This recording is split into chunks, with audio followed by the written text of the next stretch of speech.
devant moi le dernier rapport qui date de mars 2009, à l'adresse, justement, du Conseil des droits de l'homme. Ce rapport commence d'abord la situation des défenseurs des droits de l'homme et autres militants pacifiques, première victime de la répression. Deuxième partie, répression contre les minorités religieuses et ethniques. C'est-à-dire c'est notre deuxième préoccupation dans ce rapport. Et ça commence d'abord en ce qui concerne la communauté Baha'i. Pourquoi? Parce que d'abord, c'est la communauté religieuse la plus importante du pays. On parle grosso modo de 300 000. Et d'autre part, parce que c'est la communauté religieuse la plus persécutée en Iran. Moi, j'étais témoin, moi personnellement, en tant que juriste, en tant qu'avocat, en tant que déjà responsable de notre ligue créée en 1977. Et justement, dans ce rapport, nous parlons d'abord de la situation de 7 membres responsables de cette communauté qui ont été arrêtés, si je me souviens bien, le 14 mai 2008, il y a juste un an, qui sont toujours en prison.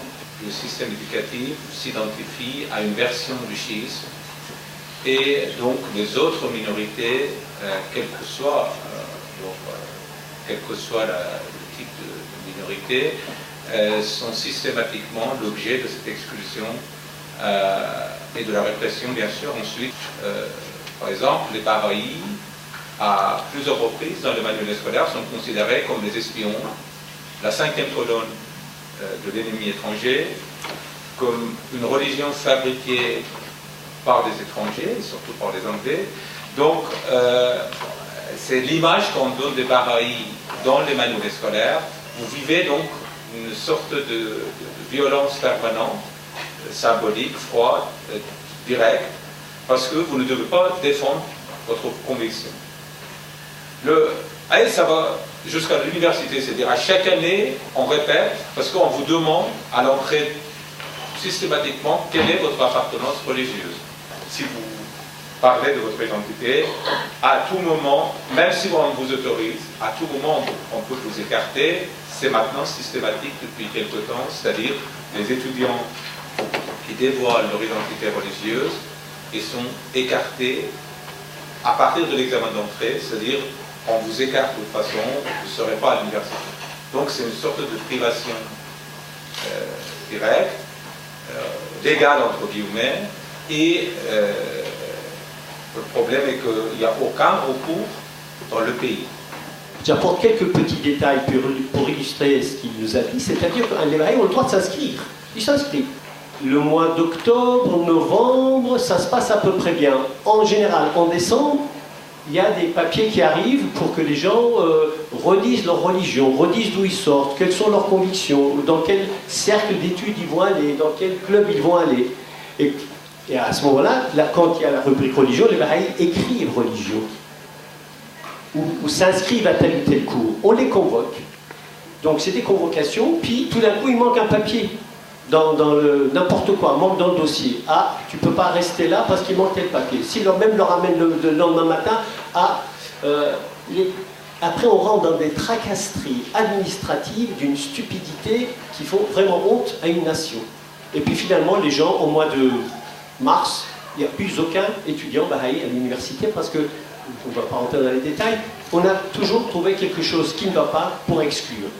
Alors les Bahaïs ont trouvé le moyen, avec des gens dont quelques-uns sont dans la salle, plus ailleurs aux États-Unis, en Allemagne, en Angleterre, au Brésil, dans le monde entier, des enseignants Bahaïs, et en majorité non-Bahaïs, ont accepté de prendre en charge les non-Bahaïs à l'extérieur, de prendre en charge des étudiants qui, en Iran, sont pris en charge par la communauté. C'est-à-dire qu'à l'intérieur de la communauté, ils passent des concours, ils réussissent des examens et s'inscrivent là où c'est possible. Évidemment, on ne peut pas faire médecine, par contre, on peut faire informatique, on peut devenir linguiste, on peut étudier le droit. Tout ce qui ne demande pas de laboratoire, c'est très facile. On peut apprendre la littérature persane, la littérature française. Il y a un plan de purification sociale qui s'est mis en place après l'arrivée des islamistes au pouvoir. Je dis islamiste, ça veut dire faire de l'islam un isme. Et donc, dès le lendemain de l'arrivée des islamistes au pouvoir, nous avons vécu ce plan de purification sociale et les journaux ici n'en ont pas parlé.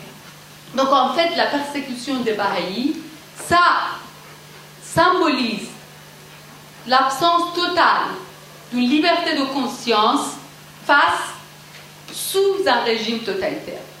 Dans ce contexte-là, cette lettre, comme a été dit récemment par un théologien iranien, M. Eshkebari, qui a écrit un article qui est intéressant de l'intérieur de l'Iran, qui a dit cette lettre, ça fait un tournant dans l'histoire de l'Iran, puisque c'est pour la première fois qu'un ensemble des intellectuels disent qu'ils ont honte d'avoir été silencieux. Elle symbolise en même temps une erreur fondamentale que nous, les intellectuels iraniens, avons commise au moment de la révolution iranienne, qui se voulait une révolution antidictatoriale. Cette erreur fondamentale était ne pas prêter l'attention au danger de l'extrémisme religieux qui nous guettait et de ne pas saisir le sens de ce danger qui s'explicitait dans les discours de Khomeini au moment même, il y a 30 ans, il était en France. Je voudrais juste ajouter un petit mot. On parle souvent de valeurs universelles à tort et à travers. Non, il n'y a pas beaucoup de valeurs universelles, mais il y a celle-là. Un groupe humain peut être traité de cette manière-là sur l'un des territoires de l'humanité. Alors, des persécutions, des horreurs, il y en a malheureusement un peu partout. Des persécutions et des horreurs infligées par principe au nom d'un droit qui n'est pas le droit, comme l'a rappelé tout à l'heure Karim Laïdji, et qui ne se respecte pas lui-même. Dans un système éducatif qui, basé sur des a priori idéologiques, n'est même pas capable, et qui l'impose à tout le monde, mais n'est même pas capable d'accepter en son sein des gens, tout simplement parce qu'ils ne font pas partie de la même identité idéologique. Des gens qui, en gros, sont exclus de toute activité sociale et humaine, comme l'a rappelé Fouad Sabel. Et, comme vient de le dire Shahla Shafiq, dans un pays qui est basé malgré tout sur un certain nombre d'institutions, pour pratiquer un totalitarisme de fait, on ne voit nulle part ailleurs. Si on imagine cette situation, pour la transposer nulle part ailleurs, elle est tout simplement insupportable. C'est l'un des rares cas dans lesquels on ne voit même pas la peine de discuter, de dire oui, il y a du pour, il y a du contre, il faut comprendre, enfin c'est relatif. On est réellement dans le totalement insupportable.